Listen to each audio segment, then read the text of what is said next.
কবর বলতে বুঝায় মানুষ আমরা মনে করি আশেপাশে, বাড়ির আশেপাশে 3.5 হাত গর্ত করে যেখানে লাশ রাখা হয় সেখানে মনে করি কবর। নারে বাজান না, কবর বলতে বুঝায় মানুষের মৃত্যুর পর থেকে শুরু করে কিয়ামত পর্যন্ত জগৎটাকে বলা হয় কবরের জগৎ। সুতরাং বাবারা আমার, আমরা যারা আগুনে পুড়ে মারা যায়, যারা পানিতে ডুবে মারা যায়, যারা হাঙ্গর কুমিরে খেয়ে ফেলে, তাদের কবর কোথায়? ইয়া দ্বারা মুসলমান শুনে নেন, আমার আল্লাহ তোমাকে বানাইতে সময় লাগবে না, হুকুম দিলে হয়ে যাবা।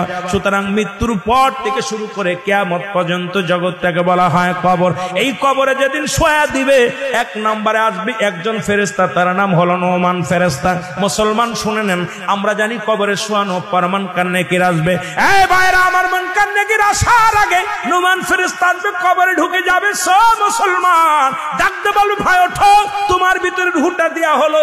আজরাইল আলাইহিস সালাম রূহটা বাইর করেছে, আমার আল্লাহ তোমাকে জানটা দিয়েছে।